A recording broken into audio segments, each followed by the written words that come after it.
Hello everyone, welcome back to the 5 minute stock trading course. तो आज हम लोग बात करने वाले हैं मार्केट स्ट्रक्चर के बारे में। मार्केट स्ट्रक्चर ये एक काफी इंपॉर्टेंट कंसेप्ट है स्टॉक चार्ट के बारे में, जिसको जब आप समझ जाएंगे उसके बाद आपको वो इंपॉर्टेंट लोकेशंस पता चलने लग जाएंगी जहां पर अगर सही वाली कैंडलस्टिक बनती है तो हम एक अच्छा वाला ट्रेड ले सकते हैं। तो जब हम प्राइस के बारे में एक बेसिक चीज को समझ रहे थे तब हमने ये समझा था कि प्राइस ऊपर नीचे करता हुआ ऊपर जाता है। अगर नीचे भी आता है तो सीधा सीधा नीचे नहीं आता है। प्राइस कभी भी ऐसे नहीं गिरेगा या प्राइस कभी भी ऐसे नहीं चढ़ेगा। कभी भी ऐसे मूवमेंट्स नहीं आएंगे। जनरली मूव थोड़ा सा ऊपर नीचे करते हुए आएंगे और इन्हें हमने चार्ट्स में भी देखा था पिछली वाली वीडियो में। तो अब समझते हैं मार्केट स्ट्रक्चर जब हम बोलते हैं या जब हम वर्ड मार्केट स्ट्रक्चर यूज करते हैं उसका मतलब क्या होता है। तो मान लीजिए कोई भी स्टॉक है वो ऊपर की डायरेक्शन में जा रहा है, यानी वो ओवरऑल स्टॉक जो है वो ऊपर की डायरेक्शन में जा रहा है, तो उसे आप कभी भी ऐसे ऊपर जाता हुआ नहीं देखेंगे। उसे आप जनरली कुछ इस तरह से ऊपर की डायरेक्शन में जाता हुआ देखेंगे। यानी कि स्टॉक जो है वो धीरे धीरे ऊपर जा रहा है। स्टॉक सीधा ऊपर नहीं जा रहा है, वो ऊपर जा रहा है, फिर वो गिर रहा है, फिर ऊपर जा रहा है, फिर गिर रहा है, फिर ऊपर जा रहा है, और इस तरह से मूवमेंट्स चलती जा रही हैं। डायरेक्ट मूवमेंट कभी भी नहीं आती है। तो इस वाले केस में हम क्या करते हैं, हम प्राइस ने जो भी हाईज बनाए होते हैं और प्राइस ने जो भी लोज बनाए होते हैं हम उन्हें मार्क करते जाते हैं।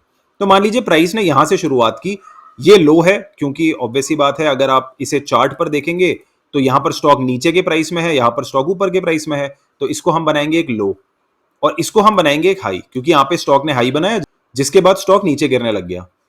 उसके बाद ये बना एक लो, लेकिन ये वाला जो लो है अगर आप ध्यान से देखेंगे ये पिछले लो से ऊपर है। ये वाला लो पिछले लो से ऊपर है, तो ये हमारा हो गया हायर लो। हायर लो का मतलब क्या हुआ, ये वाला जो लो है पिछले लो से ऊपर बना है। उसके बाद अगर स्टॉक प्राइस चलता चलता चलता जब स्टॉक प्राइस इस लेवल को पार कर देता है तो हमारा हायर लो कंफर्म हो जाता है। उसके बाद हमारा स्टॉक जिस मैक्सिमम पॉइंट तक जाता है उसे हम बोलते हैं हायर हाई। अब हायर हाई क्यों है, क्योंकि ये वाला हाई पिछले हाई से ऊपर है। ये वाला हाई पिछले हाई से ऊपर है। इसी तरह से स्टॉक फिर गिरता है, एक और हायर लो बनाता है। इसी तरह से स्टॉक फिर ऊपर जाता है, हायर हाई बनाता है, फिर हायर लो बनाता है और फिर हायर हाई बनाता है। तो इस तरह से हम बनाते हैं मार्केट स्ट्रक्चर। इससे हमें क्या पता चलता है, इससे हमें स्टॉक के बिहेवियर के बारे में पता चलता है। मार्केट स्ट्रक्चर हमें स्टॉक का बिहेवियर बताता है, यानी कि स्टॉक ओवरऑल कर क्या रहा है, स्टॉक मोटा मोटा क्या कर रहा है। क्या स्टॉक ऊपर की डायरेक्शन में जा रहा है या स्टॉक नीचे की डायरेक्शन में जा रहा है। तो ये हमने बात की हायर हाइज हायर लोज के बारे में। अब एक दूसरा स्टॉक ले लेते हैं जो कि नीचे को आ रहा है, जो कि नीचे गिर रहा है। अगेन जब प्राइस नीचे गिरेगा तो वो सीधा सीधा नहीं गिरेगा, वो कुछ इस तरह से नीचे की डायरेक्शन में गिरेगा। तो यहां पर आप देख सकते हैं एक हाई पॉइंट है, उसके बाद स्टॉक का प्राइस नीचे गिरा, उसने एक लो बनाया। उसने जब एक लो बनाया फिर स्टॉक के प्राइस ने ऊपर जाने की कोशिश की, लेकिन वो इस हाई को क्रॉस नहीं कर पाया।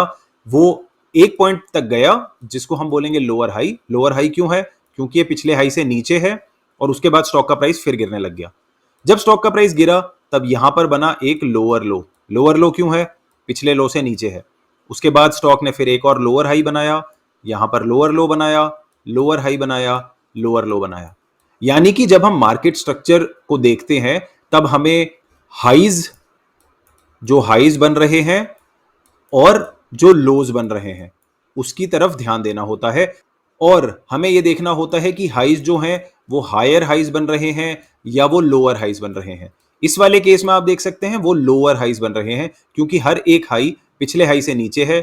ये वाला हाई भी जो है वो पिछले हाई से नीचे है, ये वाला हाई भी जो है वो पिछले हाई से नीचे है। लोज में भी हमें यही देखना होता है, क्या हायर लोज बन रहे हैं या क्या लोअर लोज बन रहे हैं। तो इस तरह से आप किसी भी स्टॉक चार्ट का मार्केट स्ट्रक्चर बना सकते हैं। अब ये जो मैंने बनाया है ये ड्राइंग में एकदम बढ़िया सा लग रहा होगा कि हायर हाइज हायर लोज वाला स्ट्रक्चर बनता जाएगा, लेकिन ऐसा जरूरी नहीं होता है। कई बार ऐसा होता है कि स्टॉक पहले हमें लग रहा होता है नीचे गिर रहा है, फिर अचानक से ऊपर चला जाता है, उसके बाद फिर गिरता है, उसके बाद थोड़ा ऊपर जाता है, फिर नीचे गिरने लगता है। यानी कि कई बार हमें मार्केट स्ट्रक्चर पूरी तरह से क्लियर नहीं होता है कि यहां पर मार्केट स्ट्रक्चर क्या है। अगर इस तरह का है तो काफी सिंपल है कि ये तो एक हायर हाई और हायर लो का पैटर्न बनाता हुआ जा रहा है। हायर लो का मार्केट स्ट्रक्चर बनाता हुआ जा रहा है। लेकिन कुछ ऐसे केसेस होंगे जहां पर हमें पूरी तरह से क्लियर नहीं होगा कि मार्केट स्ट्रक्चर एक्चुअली में क्या है। तो अगली वाली वीडियो में हम थोड़ा और डिटेल में जानेंगे मार्केट स्ट्रक्चर के बारे में, और साथ ही साथ हम समझेंगे ट्रेंड के बारे में। ट्रेंड यानी कि क्या स्टॉक अप ट्रेंड में है, क्या स्टॉक डाउन ट्रेंड में है, क्या स्टॉक धीरे धीरे ऊपर जा रहा है या स्टॉक धीरे धीरे नीचे जा रहा है, वो हमें पता चलेगा ट्रेंड से। तो उसके बारे में हम समझेंगे अगली वीडियो में। तो चलिए मिलते हैं अगली वीडियो में। धन्यवाद।